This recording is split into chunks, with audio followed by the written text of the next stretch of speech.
welcome to Inside the Shed with Steve Hearn. Coming up on today's show, we're looking at the Wacom Inkling, the new device that's just been released.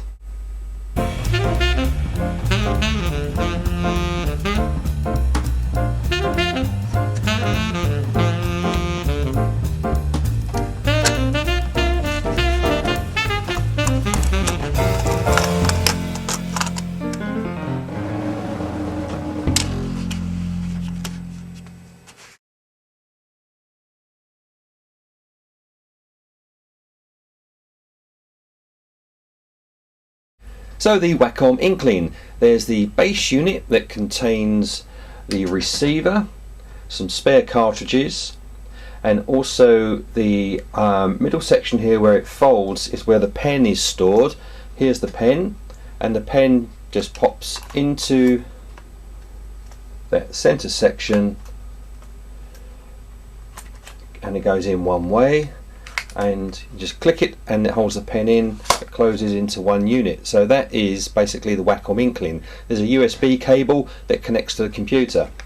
So to start using the Wacom Inkling, you just release the pen. So you just pull it into the unit and unclick it so it releases, and just slide it out. And then you need the receiver that goes to the paper that works with the pen, which is located in the box here. And this, you have to be very careful. It just slides to the side, so it unconnects from the connection and then pops out. It's very easy, if you're not too careful, to try and pull it out and damage that connection. If you do that, you're in trouble. So you need to slide it to take it out. Okay, next step is very simple. You get some paper that you want to draw on, and simply with the unit, the receiver unit, there's a clip. It clips, and it just clips onto the paper like this, and it's held on the paper. You take your pen, you press, there's a button here on the receiving unit. You press that to turn it on, and you can see the red lights on, and then it's turned green, so it's ready to receive. Then with the pen, you must hold the pen above the bottom unit here, otherwise you block the signal. That's where the signal is emanates from to the receiver unit. So you hold above that, and then you just basically draw on here what you'd like to draw.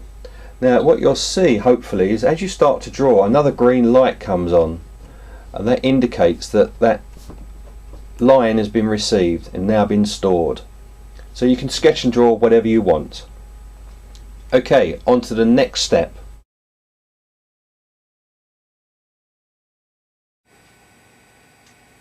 Connecting the unit to the computer. So with your pen put back in place, you take your receiver unit, and that needs to slide back into the unit. So you just put it back in its box to the connector and then just slide across, and it should just then click in place. Accidentally turned it on, we turn it off, there we are. And then you have a USB cable. Now my only criticism for Wacom is that this USB cable is far too short. It's probably 12 inches, and it needs to be at least 2 or 3 times as long as that. That's too short, the cable's too short. But you know, you can get around that. So what you do here is there's a very small connection, very similar to camera connections. The cable plugs into the connection here, and then the USB plugs into the computer. So the unit is connected to the computer. You can see it's sitting there below my iMac with the cable connection through there to the USB. And with the Wacom Inkling Sketch Manager open, once you've connected your unit through the USB cable, it just automatically downloads the files you have in that unit. And you can see here I've got 4 files. There's some previous files that I've worked and drawn with, and then once those files are there, you can click and select the file you want to work with. And although on the top left hand corner, it's not very clear on the screen, I do apologise, but in the Sketch Manager in the top left hand corner there's a button that shows that I have Photoshop on the computer, and once I select the file I want to use, I can then highlight that and then go to the Photoshop button, click Photoshop, and it will then export that file to Photoshop. and from there in Photoshop you can edit, manipulate and do whatever you want with it. And that is basically how the Inkling works.